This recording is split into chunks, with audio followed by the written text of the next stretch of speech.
मेरा नाम छाया है। मैं 19 साल की हूँ, अपने छोटे से संसार में जी रही हूँ।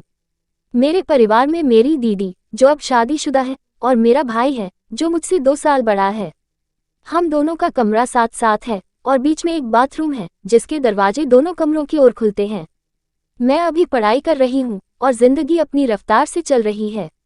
एक दिन की बात है, मैं बाथरूम में नहा रही थी। अचानक मुझे ऐसा लगा जैसे कोई मुझे देख रहा हो। एक अजीब सी बेचैनी हुई और मैं जल्दी से नहाकर अपने कमरे में आ गई। मन थोड़ा अशांत था, पर मैंने ज्यादा सोचा नहीं। रात को मेरा भाई मेरे कमरे में आया। हमेशा की तरह वो मेरे साथ बैठकर बातें करने लगा। वो मेरे बेड पर ही बैठ गया और अपने मोबाइल में कुछ देखने लगा। मैंने अपने बाल खोले, कंघी की और हल्का सा दियो लगाया। फिर मैंने उससे कहा, मैं सो रही हूँ, तुम्हें यही सोना हो तो सो जाना, वरना लाइट बंद करके चले जाना।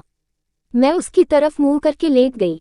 थकान की वजह से कुछ ही देर में मुझे नींद आ गई। मुझे नहीं पता था कि उस रात क्या होने वाला था। कुछ देर बाद भाई ने मुझे चेक करने के लिए आवाज दी, पर मैं गहरी नींद में थी।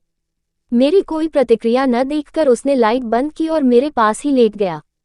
सुबह जब मेरी आंख खुली तो वो मेरे बगल में सो रहा था। कमरे में सुबह की हल्की रोशनी थी और सब कुछ शांत लग रहा था।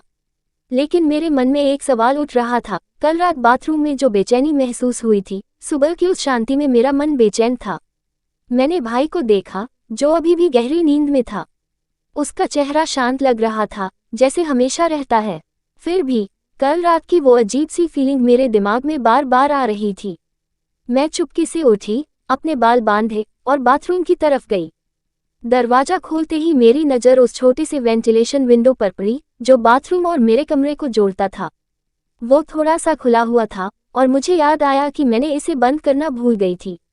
मैंने जल्दी से विंडो बंद की और अपने कमरे में वापस आ गई। भाई अब जाग चुका था और मोबाइल स्क्रॉल कर रहा था। सुबह सुबह इतनी जल्दी? उसने मुस्कुराते हुए पूछा। मैंने हल्के से हंसकर टाल दिया, लेकिन मेरे मन में सवाल घूम रहे थे। क्या कल रात कोई वाकई मुझे देख रहा था, या ये सिर्फ मेरा डर था? दिन गुजरने के साथ मैंने खुद को पढ़ाई में व्यस्त कर लिया, पर वो बेचैनी कम नहीं हुई। रात को खाने के बाद भाई फिर मेरे कमरे में आया। इस बार वो कुछ ज्यादा ही बातूनी था। छाया, तू आज कुछ चुप चुप सी है, क्या बात है? उसने पूछा। मैंने सिर्फ इतना कहा, बस थोड़ा थक गई हूँ। रात को जब मैं सोने की तैयारी कर रही थी, मैंने बाथरूम का दरवाजा और वेंटिलेशन विंडो दोबारा चेक किया। सब कुछ बंद था। मैंने खुद से कहा, शायद मैं ज्यादा सोच रही हूँ। फिर भी मैंने अपने कमरे का दरवाजा लॉक किया और लाइट बंद करके सो गई। लेकिन आधी रात को एक हल्की सी खटखट की आवाज ने मेरी नींद तोड़ दी। आवाज बाथरूम की तरफ से आ रही थी। मेरा दिल जोर जोर से धड़कने लगा। मैंने धीरे से बेड से उठकर लाइट जलाए और बाथरूम का दरवाजा खोला। वहां कोई नहीं था, लेकिन वेंटिलेशन विंडो फिर से हल्की सी खुली हुई थी। मैंने उसे तुरंत बंद किया और अपने कमरे में वापस आ गई। अब डर के साथ साथ गुस्सा भी आ रहा था। क्या कोई वाकई मेरे साथ मजाक कर रहा था, या ये सब मेरे दिमाग का वहम था? मैंने फैसला किया कि अगली सुबह भाई से इस बारे में बात करूंगी।